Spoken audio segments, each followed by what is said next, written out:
Welcome to the Airsoft Research Center. Today I'm going to be revisiting the Matrix AIM Top M120 Lipoly ready gearbox. I feel like last time I kind of cheated you guys out of a good review, and I would like to thank everybody who has been giving me feedback. It's greatly appreciated. Everything that you guys say to me, all the feedback you guys give to me, will certainly help me improve for the future. So this is the box that the gearbox comes in. It's pretty straightforward. It's got diagrams on the back to show you all the different components that comes with it. This particular box did not come with a motor, so I can't tell you what the motor is like. I'm sure it's pretty good though. This is the box itself. It's already been used. I used it once already, and it ended up actually stripping the pinion gear on the classic Army motor that I was using. So we'll bring it down here, let you guys take a look.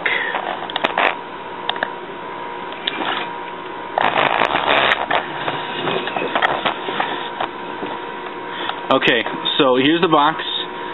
It's pretty straightforward. It's I believe this is 8mm. It's 7 or 8mm full ball bearing pistons, as you can see right here. As you can see, they're pretty good. They're very low resistance. Straight out of the box, they work pretty good. Really good finish on it. It looks really nice. You can see right here it says UTA AIM Top. It's pretty good it's pretty high quality. It comes with low resistance wiring right here, as you can see. One thing though is that, as you can see, they're both this is where it's front wired. This is where the connectors would go to setup so that you can connect the battery to it. They're both female. Most setups have both a male and a female. This is the other end. This is the other end of the wiring setup. This is the side that would actually go into the motor.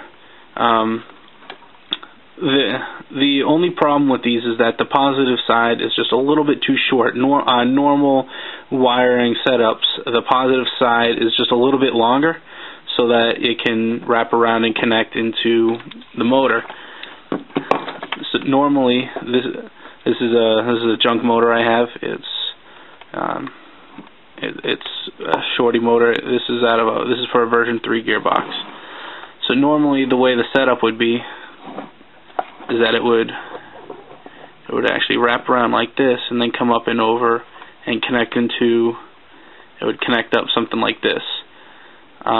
With the longer type motors, it doesn't work out that way. So you actually have to, in order to solve this issue, you would just turn the motor around like this, and then it would connect something like this. It would connect the positive lead here, and then the negative lead would actually come over this way, instead of vice versa with normal wiring setups. It's good. It's got a nice finish on it. It's black. Most gearboxes aren't black. As you can see, there is actually no air port.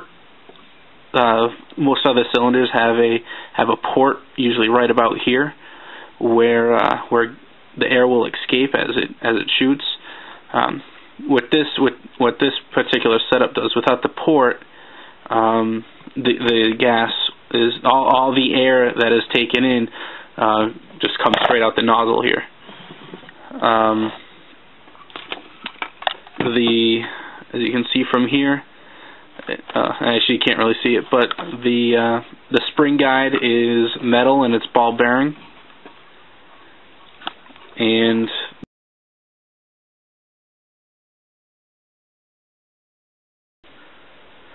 let's take a moment to hear from our sponsors. evike.com sponsors us here at the Airsoft Research Center. They're great. They are America's largest superstore for Airsoft. They have a field. They have tons of events. They have a very large selection of stuff for you to get. Go there for all of your airsoft needs. Once again, they're at www.evike.com.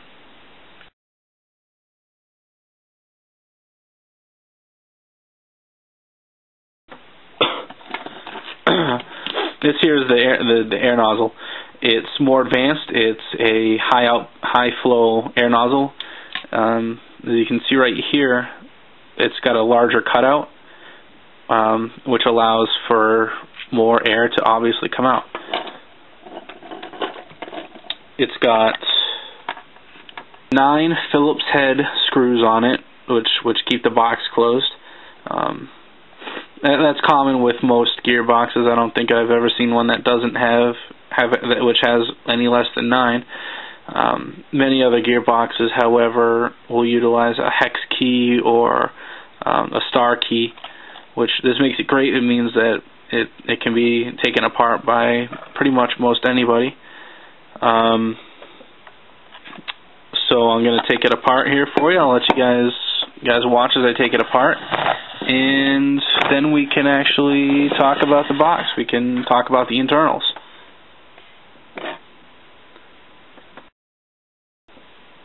Okay, here I go. I'm going to start taking it apart.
Coming down to the last screw here. A word of caution is that when you're taking apart these boxes, there's a screw in the back. I'll show you in just a minute. There's a threaded hole in the back where the stock screw would go in.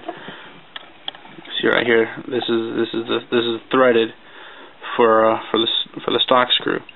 When you are taking it apart, always put something in there. Okay, something to hold it in. This is just a little bit too big. I'm probably actually going to go and get a stock screw to hold it in place. What you want to do is you want to stick the screw in there, or the screwdriver or whatever, to hold it in place while you pry it apart. Otherwise, the spring, the spring is compressed right now. It could shoot out. It could shoot the spring guide out, hit you in the eye. You know, nobody wants to lose an eye while they're doing some work on a gearbox. Okay, so I'm actually going to use a hex key right now, and then you're going to pry the box apart. See, you're going to pry the box apart very carefully. It's a little stuck. That happens sometimes. You remove the other half. Oh, see, there it goes. And bam, you have your gearbox in 2 pieces.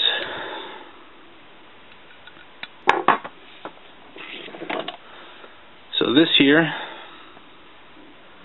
is the gearbox. It may look kind of intimidating,